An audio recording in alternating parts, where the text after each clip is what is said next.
जयो यमुना तीर वनचारी, जयो कुंज बिहारी, जयो कुंज बिहारी, जयो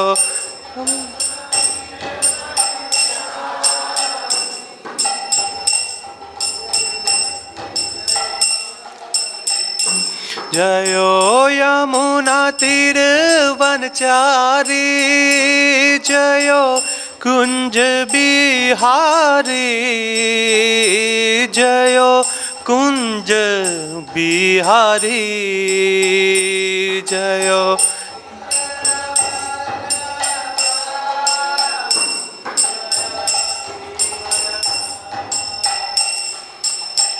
जयो राधा माधवा, जयो कुंज बिहारी, जयो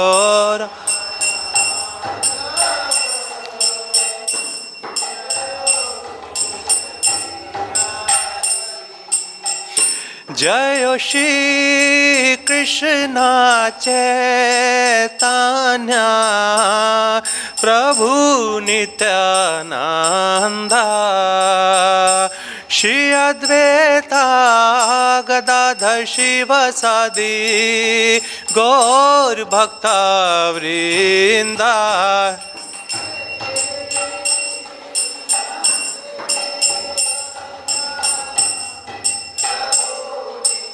सभी लोग गाइए।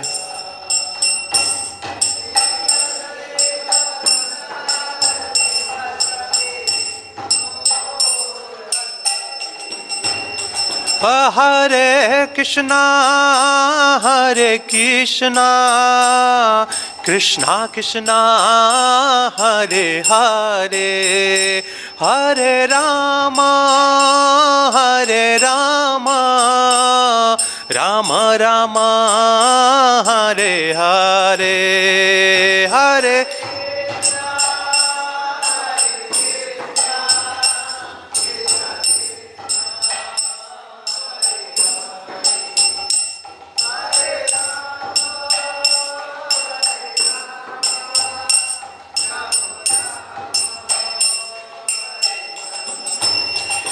हरे कृष्णा कृष्णा कृष्णा हरे हरे, हरे राम राम राम हरे हरे, हरे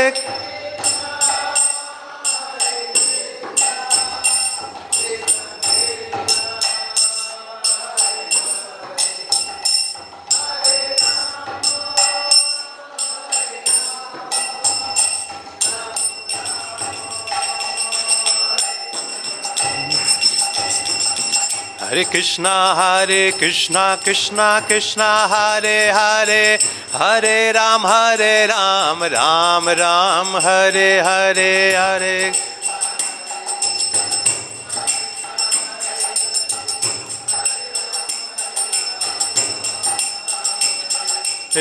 हरे कृष्णा कृष्ण कृष्ण हरे हरे, हरे राम राम राम हरे हरे।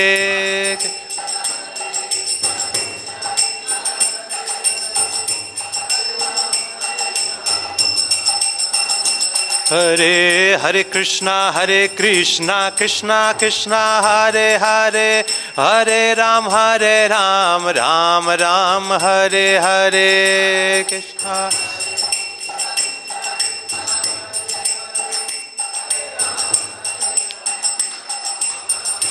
हरे कृष्णा कृष्ण कृष्ण हरे हरे, हरे राम राम राम हरे हरे, हरे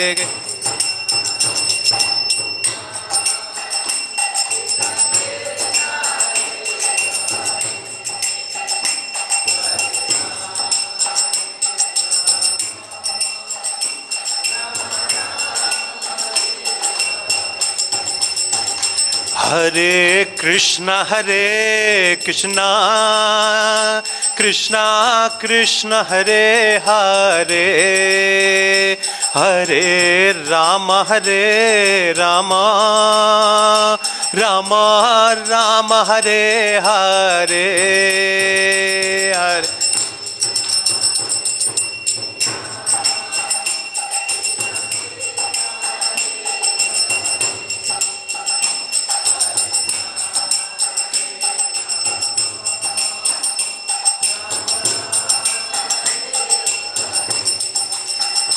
जयो प्रभुपदा जयो प्रभुपदा जयो प्रभुपदा श्रीला प्रभुपदा।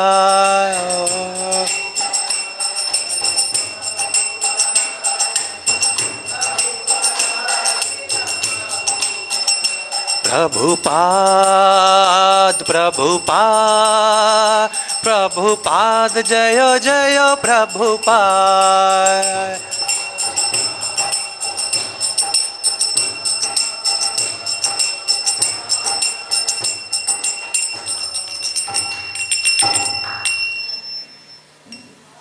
ज्यों विष्णुपाद परमहंस परिव्राजकाचार्य अष्टो शतशीर्ष his divine grace Srila Bhaktivedanta Prabhupada की जय, अनंत कोटि वैष्णव वृंद की जय, नामाचार्य शीला हरिदास ठाकुर की जय, श्रीमद् भागवत गीता की जय। ओम नमो भगवते वासुदेवाय।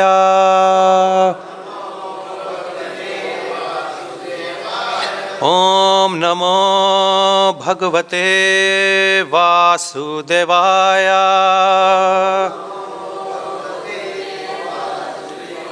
ओम नमो भगवते वासुदेवाय।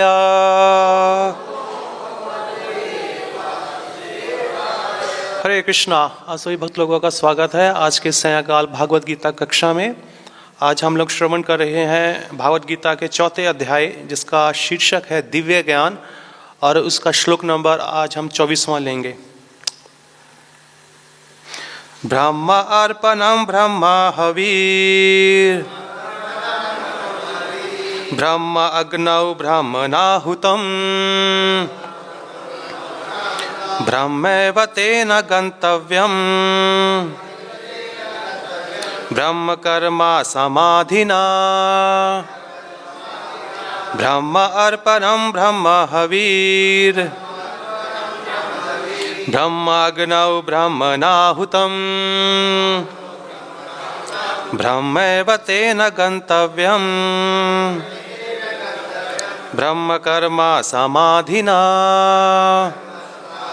ब्रह्म अर्पणा ब्रह्म हवीर ब्रह्म अग्नौ ब्रह्मणाहुतम ब्रह्मैव तेन गन्तव्यम्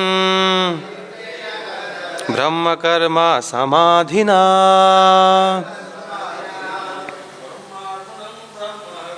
ब्रह्म अर्पणं ब्रह्म हवीर ब्रह्म अग्नौ ब्रह्मणाहुतम ब्रह्मैव तेन गन्तव्यम् ब्रह्म कर्मा समाधिना। ब्रह्म अर्पणं ब्रह्म हवीर ब्रह्म अग्नौ ब्रह्मणाहुतम ब्रह्म तेन गन्तव्यम् ब्रह्म कर्मा समाधिना। ब्रह्म अर्पणं ब्रह्म हवीर ब्रह्म अर्घो ब्रह्मणाहुतम ब्रह्मैव तेन गन्तव्यम् ब्रह्म कर्मा समाधिना। माताजी। ब्रह्मार्पणं ब्रह्म हवीर ब्रह्माग्नो ब्रह्मणाहुतम ब्रह्मैव तेन गन्तव्यम् ब्रह्म कर्मा समाधिना। शब्दार्थ।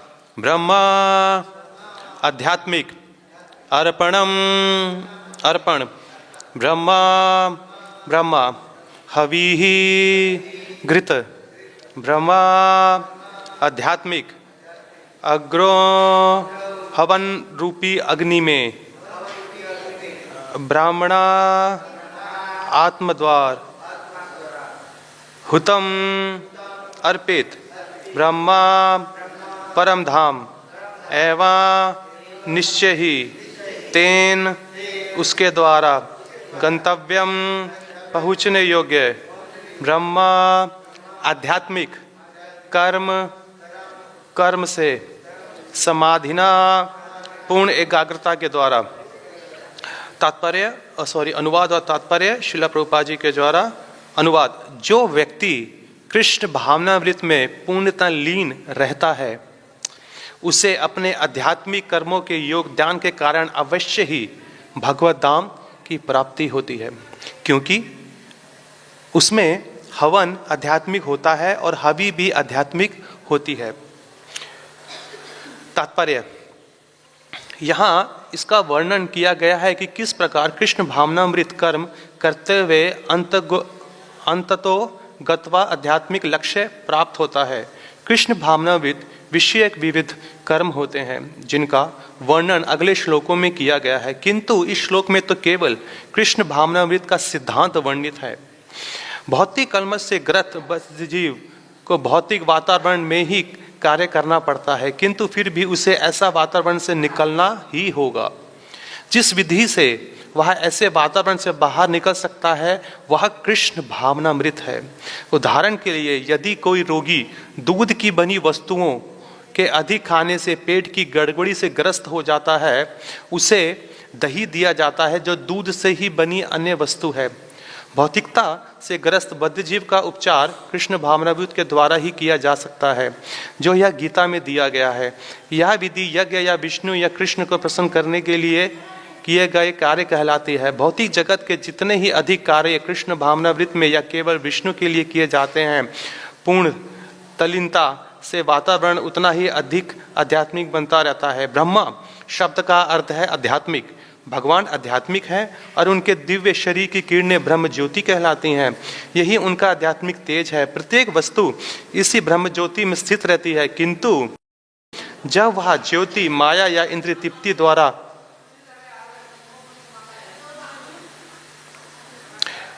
द्वारा आच्छादित हो जाती है तो यह भौतिक ज्योति कहलाती है। यह भौतिक आवरण कृष्ण भावनामृत द्वारा तुरंत हटाया जा सकता है, अथवा कृष्ण भावनामृत के लिए अर्पित हवि ग्रहणकर्ता हवन होता तथा फल ये सब मिलकर ब्रह्म या परम सत्य है। माया द्वारा आच्छादित परम सत्य पदार्थ कहलाता है। जब यही पदार्थ परम सत्य की निमित्त प्रवृत्ति होता है तो उसमें फिर से आध्यात्मिक गुण आ जाते हैं।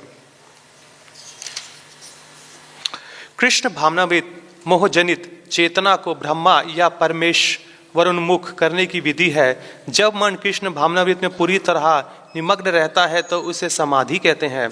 ऐसी दिव्य चेतना में संपन्न कोई भी कार्य यज्ञ कहलाता है। आध्यात्मिक चेतना की एक ऐसी स्थिति में योगदान उपभोग यज्ञ करता तथा अंतिम फल या सब पर ब्रह्म में एकाएक हो जाते हैं। यही कृष्ण भावनामृत की विधि है। ओम ज्ञानातिमिरान्धस्य ज्ञानाञ्जनशलाकया चक्षुरुन्मीलितं येन तस्मै श्री गुरुवे नमः। श्रीचैतन्यमनोभीष्टं स्थापितं येन भूतले स्वयं रूपा कदा मह्यं ददाति स्वपदान्तिकं। हे कृष्णा करुणा सिन्धो दीनबन्धो जगत्पते गोपीशा गोपिका कान्ता श्रीराधा कान्ता नमोस्तुते। तप्त कांचना गौरांगी श्रीराधे वृंदावनेश्वरी विश्वभानुसुते देवी प्रणमामि हरिप्रिये। नमो विष्णुपदाय कृष्णप्रस्थाय भूतले श्रीमते भक्ति वेदांता स्वामिनिति नामिने। नमस्ते सरस्वते देवे गौरवाणी प्रचारिणे निर्विशेष शून्यवादी पश्चाति देशतारिणे। जय श्री कृष्ण चैतन्य प्रभु नित्यानंद श्री अद्वैता गदाधर शिवासादि श्री गौर भक्त वृंदा। हरे कृष्णा कृष्ण कृष्णा हरे हरे हरे राम राम राम हरे हरे। हरे कृष्णा। तो देखिए, इस अध्याय का नाम ही दिव्य ज्ञान है। तो यहाँ पे हर चीज़ दिव्य है, इवन की पूरी भागवत गीता ही दिव्य है। पर भागवत गीता में भगवान अर्जुन की जो चेतना है, उसको पूरे भौतिक जगत के लोगों की चेतना को समझ कर, क्योंकि अर्जुन को एक तरह से एक इंस्ट्रूमेंट बनाया गया है भागवत गीता बोलने के लिए, तो उसको ग्रेजुअली, उसको धीरे धीरे करके उसकी चेतना को ऊपर उठाया जा रहा है यहाँ पर। तो जब भगवान ने इस दिव्य ज्ञान को देना शुरू करा इस अध्याय में, और अभी जो ये जो थीम चल रही है, जो कि 16 से लेकर, अगर हमने पढ़े हैं पीछे के वर्सेस, अगर हम यहाँ पर आ रहे हैं रोज, तो 16 से लेकर 24 तक भगवान ने अर्जुन को बताने का ये प्रयास किया कि अर्जुन, कि कैसे आप कर्म करते हुए आपको कर्म नहीं लगेगा, अगर आप कर्म नहीं करेंगे तो आपको कर्म लगेगा, जो कि इंग्लिश में बोलते हैं action in action and inaction in action. अब ये कोई सोचे कि यार, अगर मैं कुछ कर्म कर ही नहीं रहा हूँ, कुछ कार्य कर ही नहीं लगा, तो मुझे कर्म कैसे लग सकता है? और भगवान ये बोल रहे हैं कि अगर आप कर्म करोगे तो आपको कर्म नहीं लगेगा। 16-17 वर्ष में इसका जो श्लोक है, भगवान कितनी सुंदरता से बताते हैं, जो इस ज्ञान को जान लेता है ना, वो बहुत सुखमय रहता है। और अधिकतर जो दुनिया है वो इसी के कंफ्यूज में है कि मुझे करना क्या है, मुझे समझ में नहीं आ रहा कि मुझे करना क्या है। जो कि इसका उदाहरण साक्षात अर्जुन ने दूसरे अध्याय में दिया था कि भगवान कृष्ण, मुझे समझ में नहीं आ रहा है कि मेरा कर्तव्य क्या है। मेरे हाथ से मेरा गांडी फिसल रहा है, मेरा मुंह सूख रहा है, मेरे रोंगटे खड़े हो रहे हैं, मुझे कुछ पता नहीं लग रहा क्या मेरे लिए अच्छा है, क्या मेरे लिए बुरा है। मैं आपको अपना गुरु मानता हूँ, मैं ये जो आत्मा हूँ, ये बद्ध जीव आपके चरणों में समर्पित करती हूँ, मुझे मेरा उद्धार कीजिए। तो यहाँ पे भगवान ने धीरे धीरे करके जब उसको उठाया, तो देखिए कितना सुंदर से इस श्लोक में बताया गया है कि सिर्फ एक ही उपाय है इस भौतिक जगत से निकलने का, एक ही उपाय है, कोई इसका सब्स्टिट्यूट नहीं है कि second option, third option, fourth option. एक ही ऑप्शन है, और वो क्या है? कृष्ण भावना अमृत। क्योंकि दूसरा कोई ऑप्शन है ही नहीं। एक तो होता है कि ऑप्शन भी हो, ऑप्शन तो है ही नहीं है, बस यही एक ही सोल्यूशन है, एकमात्र सोल्यूशन है। प्रभुपाद जी क्या लिखते हैं यहाँ पे कि अगर आप इस भौतिक जगत में फंसे हुए हो, तो यहां से निकलने के लिए आपको हर संभव प्रयास करना है, और वो प्रयास सिर्फ भगवान की शरणागत होकर ही है, उनके शुद्ध भक्तों के द्वारा। और उसके लिए एनोलॉजी क्या दिया यहाँ पे प्रभुपाद ने? दूध और दही की, दूध और दही की एनोलॉजी दी है। कहते हैं जब हम दूध से बने दूसरे दूध से जब व्यंजन खाते हैं, और कभी कभी व्यंजन इतना ज़्यादा टेस्ट होता है कि हमारा पेट भर जाता है, मगर हमारी नीयत नहीं भरती है। नीयत बोलती है और खाओ, मगर हमारी जो टंकी है शरीर की वो उतनी है, उससे ज़्यादा हम अंदर डाल ही नहीं पाएंगे। मगर कई बार इतना भर लेते हैं कि हम बीमार हो जाते हैं, या तो डायरिया हो जाता है, या तो फूड पॉइजनिंग हो जाता है, कुछ ना कुछ हो जाता है। मगर श्रील प्रभुपाद कहते हैं उसी पेट को ठीक करने के लिए दूध से बना गया दूसरा पदार्थ भी है, जिसको बोलते हैं दही। वो खिलाने से वो ठीक हो जाएगा, क्योंकि भगवान खुद ही बोलते हैं कि अहम सर्वस्य प्रभवो मता सर्वम प्रवर्तते। चाहे ये भौतिक जगत है या आध्यात्मिक जगत है, दोनों मेरे ही हैं। देवी ईशा गुणमयी मम माया दुरतया। ये जो भौतिक जगत है ये डिवाइन है, इसको भगवान बोलते हैं दिव्य है। इस भौतिक जो आध्यात्मिक जगत है वो तो दिव्य है ही है, मगर भगवान इसको भी दिव्य बोलते। क्यों? क्योंकि ये भगवान से संबंधित है, ये भगवान से संबंधित है। जो भगवान की है शक्ति है योग माया, एक ही है। जब वो भौतिक जगत में है तो वो योग माया का कार्य करती है, जब वो सेम शक्ति जब इस भौतिक जगत में उतरती है तो महामाया का काम करती है। वो है तो एक ही है। इसको हमारे समझने के लिए श्रील प्रभुपाद जी एक एग्जाम्पल देते हैं बिजली का, करंट का। कहते हैं करंट है ना, उसमें तो कोई नहीं बोल सकता कि ये ठंडा करंट है, गर्म करंट है। आप जैसे छुओ, चाहे ठंडी में आपको उतना ही जोर देगा, चाहे गर्मी में छुओ आपको उतना ही देगा। प्रभुपाद बोलते हैं करंट है, इलेक्ट्रिसिटी है। मगर अगर एसी में लगा जाए तो ठंडी करती है, हीटर में लगाया जाए तो गर्मी करती है, पर वो है एक ही चीज़ है। तो वैसे ही जो भगवान की शक्ति है, जब वो आध्यात्मिक जगत में है तो वो योग माया के स्वरूप में रहती है, और इस भौतिक जगत में है तो महामाया के स्वरूप में रहती है। मगर इस महामाया में भी रहते हुए हम कृष्ण भावनान्वित हो सकते हैं। और वो हमें कौन सिखाएगा? हमें भगवान के भक्त ही सिखाएंगे, क्योंकि वो एक्सपर्ट हैं उस चीज़ में। हम सब बैंक में जाते हैं, हम सब के अकाउंट है, हम बैंक में जाइए, हर किसी का एक छोटे छोटे पोस्टर बने हुए हैं। ये लोन का एक्सपर्ट है, ये होम लोन का एक्सपर्ट है, ये कार लोन का एक्सपर्ट है, ये पर्सनल लोन का एक्सपर्ट है, ये आदमी, ये इसका एक्सपर्ट है, वो उसका एक्सपर्ट है। हर चीज़ के एक्सपर्ट बैठे हुए हैं। तो वैसे ही इस भक्ति में कैसे बाहर निकला जाता है, इसके भी एक्सपर्ट बैठे हुए हैं, मगर वो बोनाफाइड होने चाहिए। देखा ना आपने, बैंक में गए हो, आप लोगों ने देखा ना, तो वहाँ पे क्या होता है, वो ऑथोराइज्ड होते हैं कि ये पंजाब नेशनल बैंक के द्वारा ये इनके एम्प्लॉय हैं, यहाँ पे ये काम करते हैं, इनको 15 साल का एक्सपीरियंस है, ये इनका लाइसेंस नंबर है, ये इनका फ़ोटो है, ये इनका फ़ोन नंबर है, ये ईमेल है। अगर आपको होम लोन लेना है, उससे संबंधित जो भी जानकारी चाहिए, इसमें उनकी दक्षता प्राप्त है। आप क्या किसी के पास भी जाके ले सकते हो लोन? क्या कोई भी आपको इन्फॉर्मेशन दे सकता है? थोड़ा बहुत पता लगा है कि आप आधार दो, पैन दो, ये दो, वो दो, मगर जो अंदर जाके जो और असली से पेपर चाहिए, तो वही इंसान बताएगा ना जो उसके अंदर घुसा हुआ है, जिसने अच्छे से उसको पढ़ा है, स्टडी किया हुआ है। तो वैसे है भक्ति भी है। भक्ति में अब कैसे निकलना है, इसको कौन बताएगा? भगवान के शुद्ध भक्ति बताएंगे, और जो हमारे आसपास हमारे जो भक्त बैठे हुए हैं, जो प्रैक्टिस कर रहे हैं, तो वही हमें बताएंगे। अभी देखिए, प्रभुपाद जी कहते हैं कि समाधि का, मैंने अभी 2 दिन पहले शिला प्रभुपाद जी का एक लेक्चर सुना, जो कि बता रहे थे कि एक अष्टांग योग के बारे में शिला प्रभुपाद जी एक्सप्लेन कर रहे थे। नमा, नियमा, आसना, प्राणायामा, धारा, त्योहारा, ऐसे करके। तो बोले जो समाधि है उसको ट्रांस बोलते हैं समाधि को, कि इंसान पूरी तरह खोया हुआ है, भगवान पे पूरी तरह आकर्षित है। तो मेरे को क्या लगा आज से पहले कि ऐसे करके पूरा सिट बैठा हुआ है, आंखें बंद है, कहीं इधर उधर देख रहा नहीं। प्रभुपाद बोल रहे हैं जो भगवान के बारे में बता भी रहा है ना, वो भी समाधि में है। समाधि का मतलब है कि वो भगवान के बारे में सोच रहा है। जो कीर्तन कर रहा है, भगवान का जप कर रहा है, वो समाधि में है। जो भगवान के बारे में पुस्तकें बांट रहा है, वो इंसान समाधि में है। जो भगवान के लिए कुकिंग कर रहा है, वो इंसान समाधि में। क्यों? समाधि का मतलब है भगवान के ऊपर पूरा ध्यान रखना, भगवान के ऊपर पूरा ध्यान रखना। अब ध्यान के लिए हमें आंख बंद करने की जरूरत नहीं है।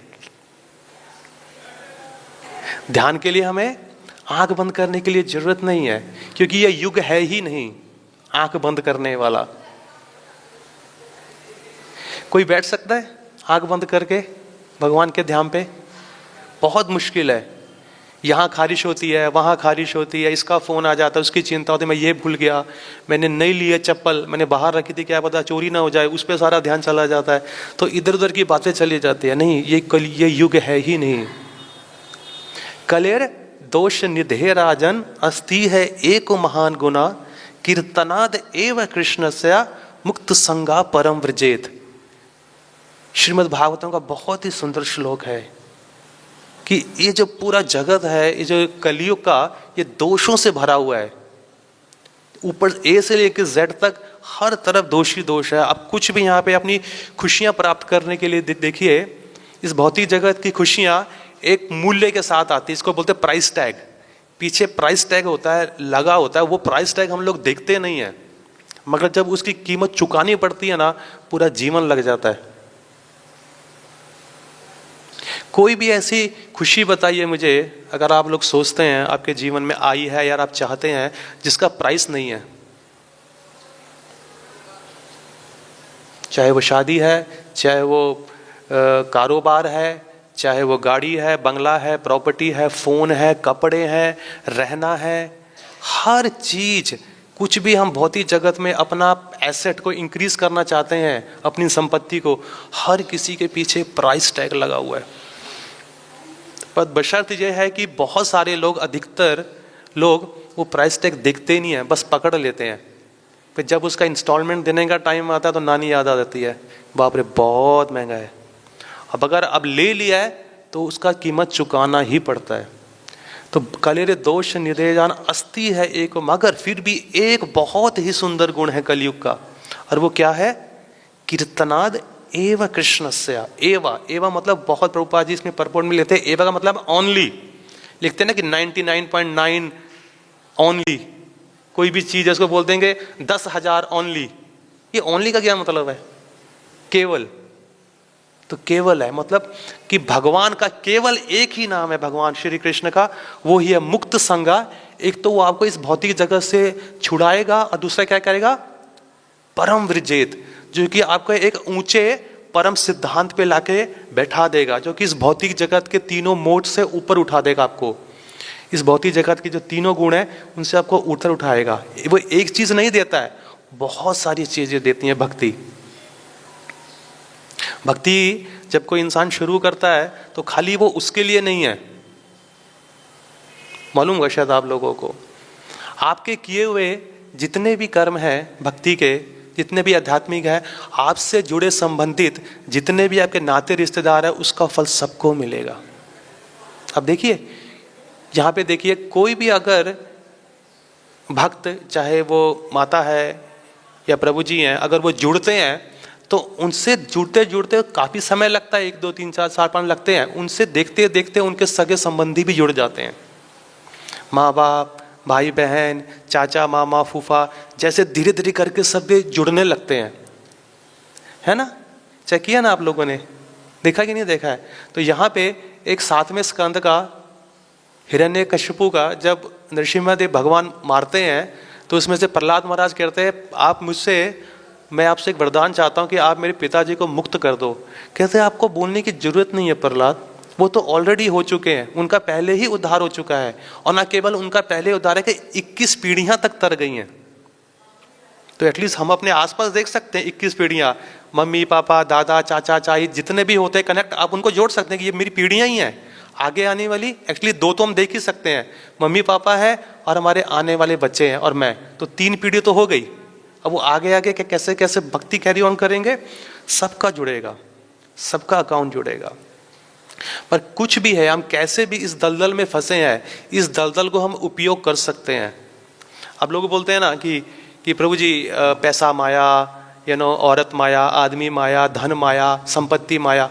नहीं, ये सब माया नहीं है। मैंने कुछ उल्टा बोला क्या? आप लोग ऐसे देख रहे हैं? अगर हम देखें टीवी चैनल में ऐसे ही होता ना कि लोगों को लगता है कि हमारा जो धन है माया है, हमारी जो औरत है माया है, हमारा जो आदमी है माया है, बच्चे हमारी माया, हमारी संपत्ति हमारी माया है। पर भागवतम तो बोलते ये सब माया नहीं है। ये माया कैसे नहीं है ये जानना जरूरी है। अगर ये सब चीजें आपने अपने भोग के लिए रखी हैं तो माया है, और यही सब चीजें अगर आपने भगवान की सेवा में लगाई है तो ये भक्ति है। समझ में आई? क्या बोला? निर्बंधे कृष्णा संबंधे युक्तम वैराग्य युच्यते।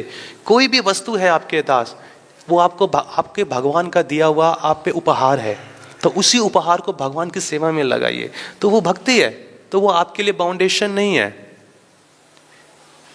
भागवत गीता का 3रा अध्याय 9वां श्लोक कितना सुंदर बोलता है, यज्ञार्थ कर्मणो अन्यत्र लोको कर्म बंधना तदार्थम कर्म कौन्तेया मुक्त संगा समरचरा। कि हमें अपने जीवन का जो भी कार्य है वो सिर्फ एक ही पर्पस के लिए क्या करना चाहिए, वो क्या है? भगवान विष्णु की प्रसन्नता के लिए।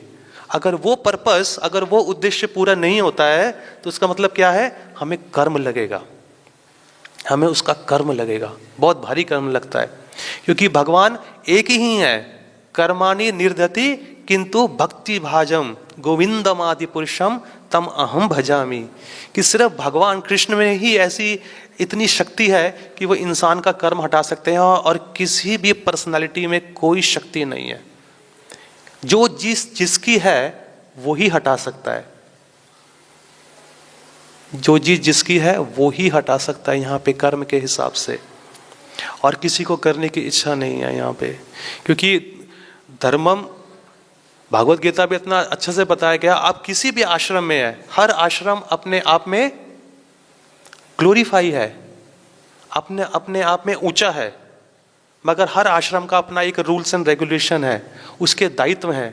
उस दायित्व को पूरा करते करते अगर आप अपना जीवन व्यतीत करते हैं तो आप सेफ हैं, तो आप सुरक्षित हैं।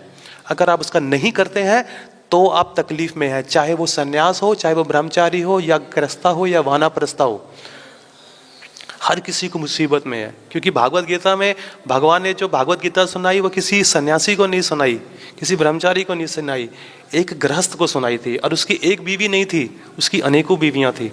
और वो एक राजा था। राजा कोई छोटी मोटी स्ट्रीट का नहीं, गली का नहीं, किसी शहर का नहीं, एम्परर, सम्राट। सम्राट होता है राजाओं के राजाओं का राजा, जो कि सबसे ऊंचा राजा, सबसे ऊंचे पायदान पे बैठा होता था। सोचो कितनी भारी रिस्पॉन्सिबिलिटी हुई होगी। तो भगवान ने सिंपल सा सोल्यूशन दिया, क्या? मम अनुस्मरण युद्धश्चैव। अर्जुन, तुम अपना प्रिस्क्राइब ड्यूटी करो, तुमको जो मैंने कार्य दिया गया है वो करते हुए मेरा चिंतन करो। उसके लिए आपको कोई पेड़ ढूंढने की जरूरत नहीं है, घर बार छोड़ने की जरूरत नहीं है, कलर चेंज करने की जरूरत नहीं है, सर मुंडवाने की जरूरत नहीं है। कहीं पे आप जैसे हो उसी स्थिति पर, स्थाने स्थिता श्रुतिगतम, जो कि चैतन्य महाप्रभु खुद ही बोलते हैं कि इस कलयुग में स्थाने स्थिता श्रुतिगतम, जब जिस स्थान पे बैठे हो उसी स्थान पे टिके रहो और वहीं पे बैठे बैठे भक्ति करते रहो। क्योंकि ये सब जो स्थान है, ये सब जो उपाधियां हैं कि मैं किसी का पिता हूँ, पति हूँ, बीवी हूँ, बहन हूँ, बड़ा ऑफिसर हूँ, बड़ा मालिक हूँ, ये सब भौतिक जगत का है। भक्ति को इससे कुछ लेना देना नहीं है। भक्ति इंडिपेंडेंट है। जब हम एग्जाम में बैठते हैं तो एग्जाम में सिर्फ हम ही अपने पेपर के दायित्व होते हैं, उत्तरदायित्व होते हैं कि क्या लिखा है उतना ही हमें मिलेगा। तो इस करके लिए हर किसी को अपने आखिरी समय में वो एग्जाम में बैठना है। कोई है ऐसा जो बोले कि मेरे को अभी एनरोलमेंट नहीं मिला 10th का, मेरा कार्ड तो आया नहीं गवर्नमेंट की तरफ से, तो पेपर देने नहीं बैठूंगा मैं आखिरी में। चाहे आया हो ना आया हो, आपने जन्म लिया है, आपको अपने आखिरी समय में बैठना ही पड़ेगा। और उसमें क्या है, एग्जाम का फाइनल आंसर क्या है? एक क्वेश्चन होएगा, और वो क्वेश्चन क्या है? अंते नारायण स्मृति, क्या आप भगवान को याद कर रहे हैं शरीर त्यागते हुए कि नहीं? सबसे बड़ा क्वेश्चन है। तब आपको पूछेंगे यार क्वेश्चन तो मुझे समझ में आ रहा है, पर अब इसको मैं करूं कैसे? इसका प्रोसेस क्या है? इसका प्रोसेस था जब आप अच्छे थे तब आपने प्रैक्टिस नहीं किया। हम सब ने कॉलेज स्कूल में गए हैं, कभी आपने ऐसे देखा है कि इंसान पूरा जीवन खेलता रहा पूरे साल और आखिरी में जाके मार्च के पेपर में बैठ गया तो पास हो जाएगा? वो हो जाएगा क्या? बिल्कुल नहीं होगा, बिल्कुल नहीं होगा। उसको रोज प्रैक्टिस करनी पड़ेगी, रोज प्रैक्टिस करनी पड़ेगी। जब मैं भी था अपने स्कूल कॉलेज में तो कुछ चीज़ें मैंने, क्योंकि हमारा अप्रैल में नया क्लास शुरू होता था और मार्च 31 को हमारा रिजल्ट निकलता था, तो कभी कभी हम अगर मार्च के पेपर दे रहे हैं ना तो मुझे ध्यान में आता था यार मैंने ना ये जून जुलाई में ये क्वेश्चन पूछा था अपनी टीचर को, तो उन्होंने मुझे ये उत्तर दिया था। तो मैं वो कहीं ना कहीं एवरी डे का जो आपका प्रैक्टिस होता है ना धीरे धीरे करके, वही आपको आखिरी समय पे हेल्प करेगा। अगर आप सोचो कि आप एंड में जाके बैठो माला लेके और भागवत गीता लेके, बहुत मुश्किल है। एक व्रज के हमारे कवि, उनका नाम तो नहीं पता, मगर उनकी एक पोयम है, उसको मैं आपको बता देता हूँ। वो था कि षड़भंगुर जीवन की कलिका, कल्पता को जाने ये खिली न खिली, भजले नाम हरि का अंतकाली ये हिली न हिली। षड़भंगुर एक कीड़ा होता है, वो बुलबुले की तरह होता है। मतलब उसका जीवन कैसे होता है, कुछ क्षण भर के लिए होता है या पूरी रात के लिए होता है, 6 घंटा 5 घंटा 4 घंटा, सिर्फ इतने मात्र के लिए होता है। और ये हम सबका और हमारा सबका भी जीवन इस बुलबुले की तरह ही है, ऐसे ऐसे ऐसे ऐसे फूल रहा है, ठक, खत्म कहानी। इस बुलबुले की तरह बता रहे कि जो षड़भंगुर जीवन की हम ये आशा लेके उठते हैं कि हम सवेरे 5 बजे उठेंगे, हम अपना अलार्म सेट करके रखते हैं, उसका कोई गारंटी नहीं है कि आप अलार्म बंद करने के लिए उठोगे। अलार्म तो हो जाएगा ऑन, मगर आप ऑन होगे इसका कोई गारंटी नहीं है, क्योंकि उसको बंद करने के लिए आपको उठना जरूरी है, और इसका कोई गारंटी नहीं कि आप सवेरे उठ पाओगे, और इसका भी कोई गारंटी नहीं है कि चलो अभी मेरा टाइम है, मैं प्रॉपर्टी बनाऊं, नाम कमाऊं, पैसा कमाऊं, एंड में कर लेंगे, 55 साल 60 साल के हो जाएंगे। नहीं, अंतकाल ये हिली ना हिली, इसकी कोई गारंटी नहीं है। बीमारियां लग जाती हैं ना तो इंसान का हाथ कांपता है, आंखों से दिखता नहीं है।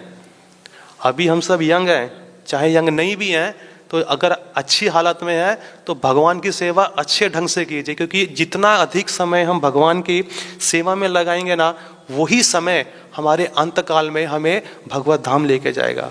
और जितना अधिक समय हम इस भौतिक जगत में बिताएंगे ना, वो हमें कहीं नहीं लेके जाएगा, सिर्फ नीचे की तरफ। अधो गच्छन्ति तामसः, वो नीचे की तरफ हमको लेके जाएगा।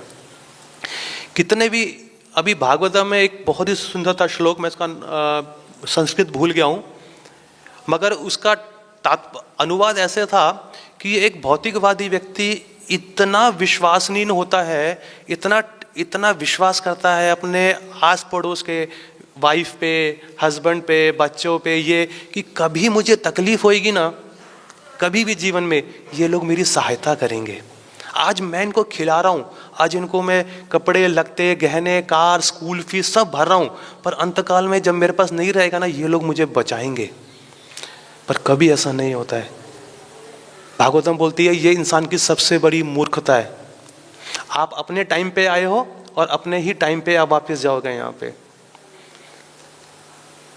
आप अपना कर्म किसी के साथ शेयर नहीं कर सकते हो। कभी आपने देखा कि हस्बैंड वाइफ में जब कोई सिक होता है तो हस्बैंड बोलता है कि हमने हर चीज आधी आधी शेयर करी है, आज मेरे पास 102 डिग्री का बुखार है, तू 51 ले ले, 51 मैं ले लेता हूँ, आधा आधा कर लेंगे। फीवर हुआ है मुझे इतना, आधा तू ले ले, आधा मैं ले। नहीं, जितनी जिसकी तकलीफ है वो उतना ही सहता है। हाँ, वो ज्यादा से ज्यादा क्या करेगी, सर के पास बैठ के सर चलाएगी, पानी लेके आएगी, दवाई देगी, बस मीठी मीठी बात करेगी, इससे अधिक कुछ नहीं कर सकते हैं। जिसका जितना दुख है वो अकेला ही भोगेगा, उसको आप शेयर नहीं कर सकते। किसी को डायरिया हुआ है, वो बोले आधा तू ले, आधा मैं लेता हूँ डायरिया, काम चलेगा क्या? नहीं, मुझे ऑफिस जाना है, नहीं, कभी नहीं चलेगा। जिसकी जो तकलीफ है, जो उसका कर्म किया है, वो उसको भुगतना ही पड़ेगा यहाँ पर आगे। इसलिए भगवान श्री कृष्ण ने ही ये बोला है अर्जुन को कि अर्जुन इस बात को समझने का प्रयास करो। यहाँ पे एक बहुत ही सुंदर था वर्ष,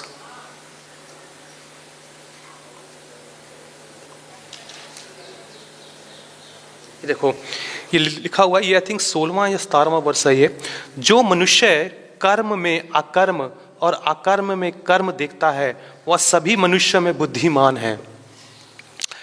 आज से कुछ साल पहले, भक्ति में आने से पहले प्रभुपाद की, मैं एक आध्यात्मिक शख्स हैं, उनको मैं काफ़ी फॉलो करता था।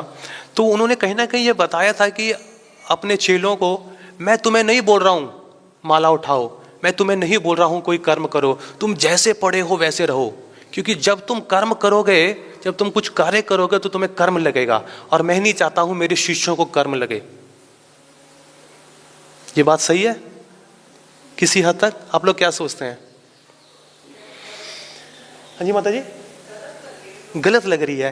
क्यों? ऐसे क्यों? वो तो सही बोल रहा है ना कि अगर आप कोई काम ही नहीं करोगे तो आपको कोई कर्म नहीं लगेगा। सुनने में जायज नहीं है? बिल्कुल, ये भगवान का कथन है कि अर्जुन ने वही बोला ना, मैं काम कुम नहीं करता, ये पकड़ो अपना गांडीव, मैं तो पहाड़ों पे जाके बाबा जी बनूंगा। हाँ, तो भगवान ने बोला तू पागल है क्या? है तू वैसे भी क्षत्रिय है, तेरे को कोई आंख दिखा दे तू तो उसका तो काट देगा। क्योंकि जो लोग मांगते हैं, भीख मांगते हैं रहने के लिए, उनको कितने अपशब्द सुनने पड़ते हैं। अगर आप लोगों ने बुक डिस्ट्रीब्यूशन की है ना, तो आप लोगों को पता होगा कि कैसे आपको है, चल है मेरे को नहीं चाहिए। आपको लगा यार कोई इज्जत नहीं है, वाट लग गया पूरी इज्जत का। एक प्रभु जी थे, मतलब कि बहुत धनी व्यक्ति थे। अब धनी व्यक्ति तो अपना धन कैसे दिखाता है? कोट पैंट पहन के, थोड़ा वॉच वूच निकाल के, सोने का माला निकाल के ऐसे बाहर रखता है, तो पता लगता है कि बंदे की पर्सनालिटी वगैरह है। तो प्रभु जी ने जब भक्ति में आए तो धोती कुर्ता पहना, अभी भी अमीर ही हैं, धोती कुर्ता पहना, बुक किताबें रखने गए। अब हुलिया तो चेंज हो गया, पर लोगों ने उनको तिरस्कार करना शुरू कर दिया, ऐसे सोच के कि सर अब मतलब किताबें बेच बेच के अपना घर चला रहा है इंसान। तो उनको लगा कि भैया वाकई मेरी औकात नहीं है, लोग मेरे कपड़े को देख के मुझे सलाम ठोक रहे हैं, मेरी गाड़ी को देख के सलाम ठोक रहे हैं, पर ये सब अगर मेरी दुनिया से हट जाए ना तो वाकई मेरी इज्जत नहीं है। श्रील प्रभुपाद जी वाकई बोलते हैं हमारी वैसे कोई इज्जत नहीं, क्योंकि हम लोग शून्य हैं, शून्य है। और भगवान क्या है? एक। तो अगर एक लगता है शून्य के आगे तो हमारी कीमत बढ़ती है, अदरवाइज आप शून्य के पीछे जितने मर्जी शून्य डालते जाओ उसकी वैल्यू शून्य ही है। तो जब तक भगवान को आप अपने जीवन में नहीं आगे करोगे, आपकी ना इस भौतिक जगत में कोई वैल्यू है, ना आध्यात्मिक जगत में कोई वैल्यू है। अब जो आपसे मैंने प्रश्न पूछा कि जो कर्म वाला, देखिए भगवान खुद ही बोलते हैं, कहते हैं कि अर्जुन बिना कर्म किए तो जीवन का निर्वाह भी नहीं हो सकता है। जो लोग ऐसा बोलते हैं ना कि कर्म नहीं करना चाहिए, माला नहीं करनी चाहिए, कोई भी सेवा नहीं करनी चाहिए क्योंकि उससे कर्म लगता है, तो अच्छा खाने के लिए अगर आप अपना कुकर जलाते हो, गैस जलाते हो, इस हवा में कितने सारे कीटाणु हैं, जलाते नहीं हो आप उनको? जलाते हो, उसका कर्म नहीं लगेगा। पानी पीते हो, उसमें कितने सारे जर्म्स होते हैं, उसका आपको कर्म लगेगा कि नहीं लगेगा? जरूर लगेगा।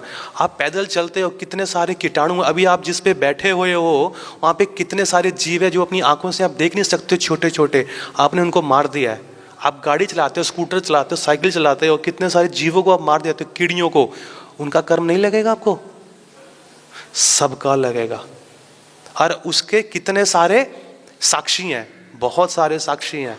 भागवतम में लिखा है कि 12 लोग उसके साक्षी हैं, और सबसे बड़ा साक्षी तो परमात्मा खुद बैठे हृदय में। कोई बोले ना उसका क्या प्रूफ है, मैंने ये किया है? हवा, पानी, अग्नि, धरती, आकाश, परमात्मा और कितने सारे लोग इसके साक्षी हैं। हम अपनी इस भौतिक इंद्रियों से देख नहीं पा रहे, इसका मतलब ये नहीं कि हमें कोई और नहीं देख रहा है, नहीं, बहुत सारी अधिक लिविंग एंटिटीज हैं दूसरे दूसरे इसमें। तो भगवान बोल रहे हैं जहां तुमने ये भक्ति को उठा लिया, क्यों? जब आप कुकिंग करते हो तो कुकिंग में आप सेम आग लगाते हो गैस पे, मगर वो कुकिंग किसके लिए हो रही है?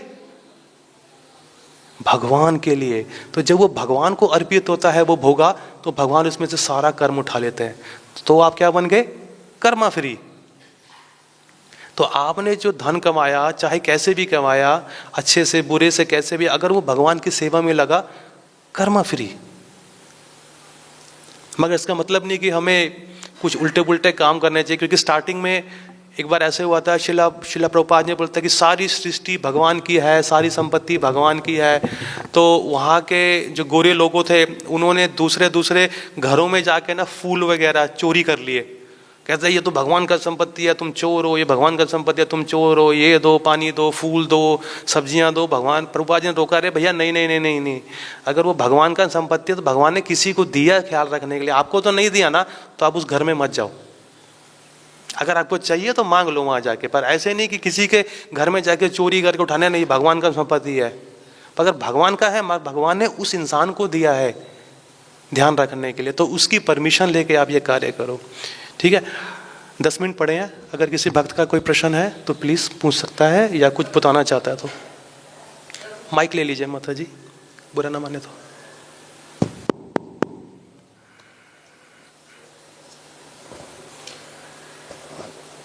हरि बोल प्रभु जी। आपने दूध और दही का एग्जाम्पल दिया, तो ये तो पहले भी कई बार पढ़ा है, लेकिन पूरी तरह समझ में तो नहीं आया। जैसे योग माया और महामाया, इन दोनों का नाम लिया आपने, तो इनमें कौन दही की उपमा है और कौन दूध की उपमा है? मतलब हाँ, इसमें जो दूध है वो बौद्धिक जगत है, और जो दही है वो कृष्ण भावनामृत है। जी प्रभु जी।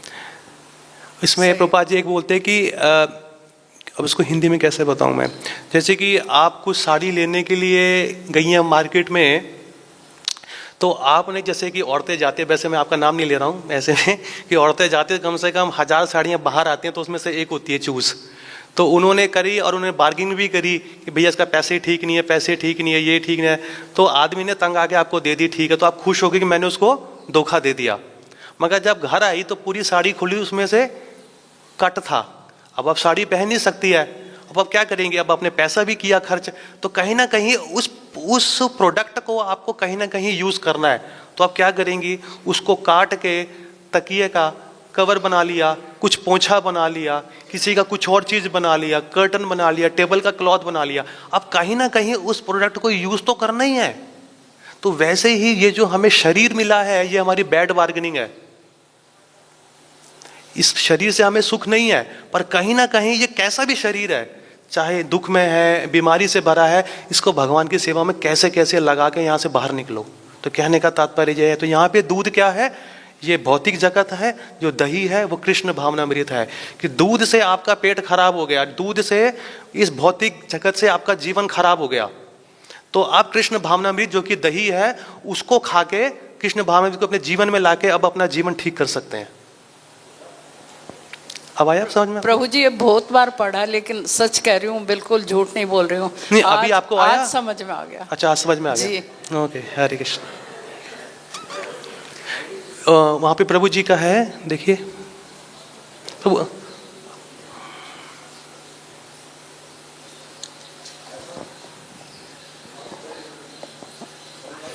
हरे कृष्ण प्रभु हरे जी। कृष्ण प्रभु जी।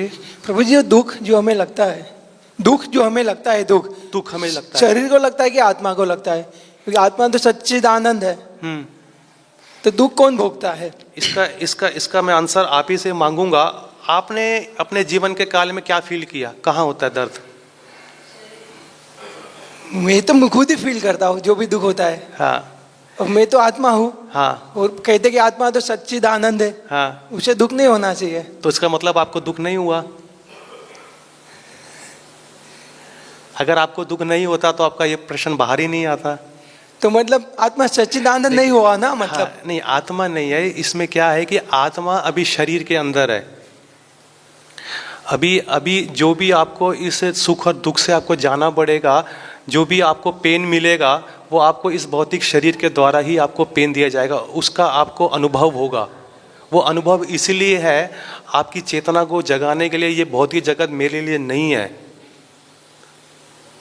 इसमें एक चीज़ और भी देखी जाती है, जो भक्ति में पक जाते हैं, जो कि शुद्ध हो जाते हैं, तो उनके जीवन में कितना भी दुख आए ना, वो तो उसको दुख को क्या देखते हैं? वो भगवान का आशीर्वाद देखते हैं कि भगवान मुझे अब ये बोल रहे हैं कि अगर मेरी इतनी सी भी कामना है ना इस भौतिक जगत को भोगने की, तो वो भी काट रहे हैं, ताकि इसको फिनिश करूं मैं और जाके अपने असली धाम में रहूं, जहाँ पे मेरा अपना घर है। Back to Godhead. अभी जो आप फील कर रहे हैं, ये आप अपने शरीर के द्वारा ही आत्मा फील कर रही है ये, पर सच्ची धन। मगर वो क्यों फील कर रही है? क्योंकि आप अभी भी सोच रहे हैं कि आप शरीर हैं। तो इसी जो भ्रम को हटाने के लिए ये ज्ञान दिया गया है और हाथ में माला दी गई है। अब जैसे जैसे अपनी भक्ति के पायदान में उठते जाएंगे, आपको दर्द महसूस होना, ऐसे आप उसकी परवाह ही नहीं करेंगे। अब ये भौतिक जगत, जैसे मैंने बताया ना, वो बैड बार्गेनिंग है। हमने मांगा क्या था, हमें मिल क्या गया, अब उसे भुगतना तो है ही है। अब कैसे भी करके उसे भगवान की सेवा में लगा, यहाँ से निकलना है बस। हमको ऐसे करना पड़ेगा। अभी देखिए, भागवता में ये भी कहा गया है, इधर तो खैर आपको शरीर का दुख है ना, उधर जब आत्मा को उठा के लेके जाते हैं उसके अंदर नरक में, वो अपने एक सटल फॉर्म में भी जाती है। आपको पता नहीं कि दो फॉर्म है, एक ग्रॉस फॉर्म है, एक सटल फॉर्म है। तो वहाँ पे उसको जलाया जाता है, उसको तड़पाया जाता है, उसके साथ बहुत कुछ होता है। तो वो सेम पेन फील करता है जो आप इस स्थूल शरीर में फील कर रहे हैं। तो उसका क्या, इसमें तो अभी आपको काटा पीटा जाए तो पूरे आप ये शरीर त्याग दोगे, मगर उसमें तो वो त्याग भी नहीं सकता, उसको उसमें जाना पड़ेगा। तो असली में इसको याद दिलाने के लिए कि वाकई आप आत्मा होना, उसके लिए ये ग्रंथ दिए गए हैं। ये धीरे धीरे करके आएगा। जैसे आप रोज बाय रोज प्रैक्टिस करेंगे भक्ति का, आपके हृदय में बैठे परमात्मा आपको हल्का हल्का गाइड करते रहेंगे। अब अगला क्या, अब अगला क्या, अब अगला क्या। उसे बोलते हैं सेल्फ रियलाइजेशन, कि आत्म साक्षात्कार, कि आत्मा का साक्षात्कार होना बहुत जरूरी है। समझे क्या? आत्मा का साक्षात्कार होना। मगर फिर भी भागवत गीता के 7वें अध्याय के दूसरे श्लोक में भगवान खुद बोलते हैं कि अर्जुन, केवल आध्यात्मिक ज्ञान जानना पूरा नहीं है, आपको आध्यात्मिक और भौतिक दोनों ज्ञान जानना पूरा। क्यों? क्योंकि अभी आप भौतिक जगत में हो और भौतिक जगत में कैसे रहना है और कैसे रहते हुए आध्यात्मिक जरूरतें पूरी करनी है, ये दोनों जानने के बाद आपको और कुछ जानने की जरूरत ही नहीं है। अभी नए नए लोग आते हैं, उनको थोड़ा भक्ति के बारे में सुनते हैं, मैं आत्मा, भगवान परमात्मा, मैं ये नहीं वो नहीं, वो खाना पीना सब छोड़ देते हो, सोचते कि रात होते होते सुबेरे में ही परमहंस बन जाऊंगा। नहीं, ऐसे नहीं है। आपको ये शरीर मिला है, इस शरीर का कैसे ध्यान रखना है, इसकी जो जरूरत है वो पूरी करनी है। क्यों? भागवत गीता के हिसाब से ये शरीर क्या है? एक तरह का वाहन है। ये वाहन आपको वृंदावन से दिल्ली तक लेके जाना है और उसके अंदर ड्राइवर भी बैठा हुआ है। तो कौन से ज्यादा दोनों इंपॉर्टेंट है? दोनों ही इंपॉर्टेंट है, मगर सबसे ज्यादा आत्मा है। मगर आत्मा इस वाहन के अंदर बैठ के ही तो वहां जाएगी। तो अगर ये वाहन ठीक से चलेगा नहीं, टाइम से इसको ठीक नहीं कराओगे, तो ये आगे तक चलेगा नहीं। तो जहां पे आप खराब हो जाएगा वहीं पे पड़े रहोगे। तो इसका भी ख्याल रखना है। मगर अपने आप जाए तो जाए, मगर इसे हमें अपनी बेवकूफ़ी की वजह से उसे खराब नहीं करना है। इसलिए प्रभुपाद ने बोला है, शराब नहीं, जुआ नहीं, धूम्रपान नहीं, मीठ नहीं, कोई गलत कार्य ऐसे नहीं करना कि जिससे ये शरीर खराब हो जाए, क्योंकि ये शरीर भी भगवान का ही प्रॉपर्टी है। हम चैतन्य चरितामृत में पढ़ते हैं, जिसमें भगवान श्री चैतन्य महाप्रभु सनातन गोस्वामी को डांटते हैं। वो जा रहे थे आत्महत्या करने के लिए। सनातन बोल रहे, नहीं सनातन, मैं तेरा गुरु हूं, तू मेरा शिष्य है, तो तेरा शरीर भी मेरा प्रॉपर्टी है। तू उसको ऐसे ही खराब नहीं कर सकता जब तक मैं तुझे ना बोलूं, क्योंकि तेरे इस शरीर से मैंने और भी बहुत सारे कार्य करने हैं इस दुनिया में। तो हम इस शरीर से कितने सारे कार्य कर सकते हैं। आपके कितने भी नाते रिश्तेदार हैं, उनको आपको भगवान के बारे में बताइए। अभी मैराथन चल रहा है, उनको भगवान की बुक दीजिए, प्रभुपाद की बुक चाहिए, लोगों को बताइए, उनको टेंपल में लेके आइए, बोलिए ऐसा ऐसा प्रोग्राम चल रहा है, आप भी बैठिए भक्ति वृक्ष प्रोग्राम में। तो इस तरह से आप अपने आप को शुद्ध कर सकते हैं अपने इंद्रियों को लगा के। अथा श्री कृष्ण नामादि न भवेद ग्रहम इंद्रिया सेवनो मुखे ही जीवादो स्वयं एवं सुफुर्तेदा। हम अपनी इस भौतिक इंद्रियों से भगवान को नहीं जान पाएंगे। तो इसके लिए क्या करना है? इन इंद्रियों को भगवान की सेवा में लगानी है। तो जब ये इंद्रियां भगवान की सेवा में मिलेगी, और शुरुआत इस इंद्रिय से करनी है, जीवा से। जीवा से भगवान का नाम लेना है, जीवा से भगवान के बारे में लोगों को बताना है, और इसी जीवा से भगवान का प्रसादम खाना है।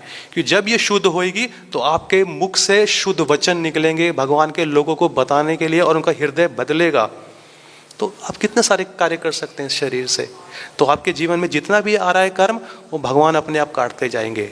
कर्माणि निर्दति किंतु च भक्ति भाजम, कि भगवान है, जब भक्ति में लगता है कोई भक्त, उसके जितने भी कर्म है भगवान सब काट देते हैं, और थोड़ा बहुत टोकन इधर उधर दे देते हैं उसको, ये बोलने के लिए कि ये मत सोच कि तू अभी पूरी तरह पका हुआ है, तुझे मेरे पास वापिस आना है, अच्छे से रहे।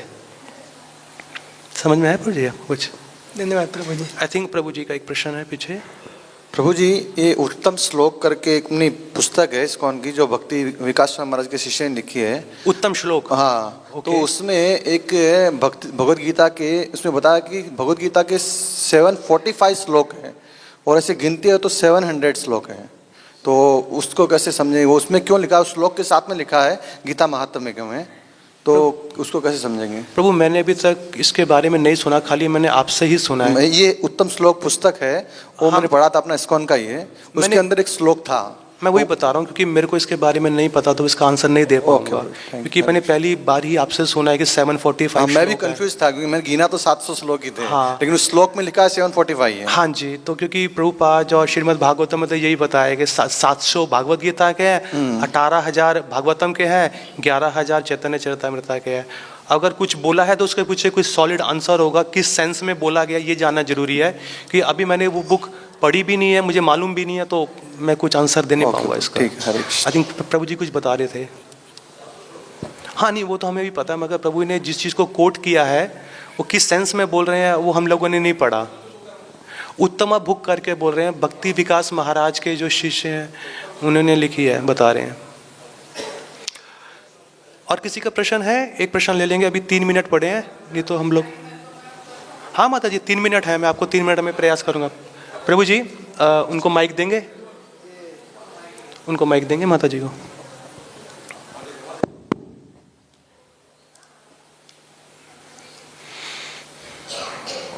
प्रभु जी, प्रहलाद महाराज तो बहुत उच्च कोटि के भक्त थे, लेकिन जैसे छोटे मोटे भक्त हैं और उनके बच्चे यदि दुराचारी हैं तो क्या उनका भी उद्धार हो जाता है? मतलब 21 आप भाई कहते हैं ना 21 पीढ़ियों का उद्धार हो जाता है, तो प्रहलाद महाराज की तो 21 पीढ़ियों का उद्धार हो ही जाएगा, लेकिन जो छोटे मोटे भक्त हैं और उनके बच्चे दुराचारी हैं तो उनका उद्धार हो जाता है क्या? माता जी देखो, भक्ति में इतनी शक्ति अब ये बताया जाता है कि 21 जब पीढ़ियां तरेंगी तो कब तरेंगी इसके बारे में नहीं बताया कि इस जन्म में तरेंगी या अगले जन्म के 2 लगेंगे, 3 लगेंगे या 4 लगेंगे, तो ये कहना बहुत मुश्किल है। तो देखिए, अभी हमें ऐसी पीढ़ी के बारे में ना सोचते हुए खाली अपने बारे में, क्योंकि अगर हम देखेंगे हमारे से जो पूर्व हुआ था जन्म हमारा किसी और घर में हुआ था, तो उसकी 21 कहाँ गई पीढ़ियाँ, मैं इसमें आई हूँ, मेरी 21 कहाँ गई पीढ़ियाँ। तो ऐसे क्या है, वो भगवान के ऊपर है। जब प्रभुपाद जी लिखते हैं कि जब आप कृष्ण भावनामृत को अपने जीवन में उतारते हैं तब आप तैयार हो जाते हैं भगवत धाम जाने के लिए, ठीक है। मगर प्रभुपाद ने ये नहीं बोला कि आप इसी जन्म में तैयार हो जाते हैं, मगर प्रभुपाद ने ये भी बोला है कि आपको प्रयास करना है कि और जन्म ना लेने पड़े। क्यों आप ऐसे प्रयास कर रहे हैं, आप इसी जन्म में क्यों नहीं इसको खत्म करते हैं। तो इस तरह से हमें अपनी तीव्रता से भक्ति करनी है। तो फिलहाल तो आत्मा इंडिविजुअल है, तो आप अपना उस पर ध्यान दीजिए, बाकी जो होगा भगवान अपने आप तारते रहेंगे। हर किसी का इंडिविजुअल इच्छा है, हर किसी को फोर्स नहीं है कि बेटा, मगर क्या पता जो बच्चे अभी दुराचारी हैं किसी गलत संगत के कारण, क्या पता हो सकता है उनके जीवन में कुछ ऐसा इंसिडेंट हो 5 साल 10 साल 20 साल 25 साल के बाद वो भी शुरू कर दे भक्ति, है ना। तो ये क्या होता है, ये एक सुकृति होती है, कहीं ना कहीं एक बैंक अकाउंट होता है कि कहीं ना कहीं मैंने सुना था कि अभी आप 5 पैसे डालो या 5 कुछ डालो, उससे आप धंधा शुरू नहीं कर सकते, मगर रोज 5 पैसे डालने से आप 1 साल के बाद एक अच्छा सा बिजनेस शुरू कर सकते हो। तो वो पूरे साल का पैसा इकट्ठा होने के ऊपर है। तो जो कोई भी अगर घर पे ऐसे बच्चे हैं तो माँ बाप कहीं ना कहीं प्रसादम कुक कर रहे हैं, भगवान का चित्र लगाया है, हरि नाम जपते हैं, बच्चे हैं कहीं ना कहीं सुन रहे हैं, बेशक फेवरेबल नहीं है, वो सुन रहे कहीं ना कहीं, मगर उनके धीरे धीरे करके उनमें अज्ञाता सुकृति जुड़ती जा रही है। जब एक लिमिट आ जाएगी ना तो अपने आप भक्ति उठा लेंगे। तो बस यही था, इसमें बताना था। ठीक है, हरे कृष्णा, श्रील प्रभुपाद।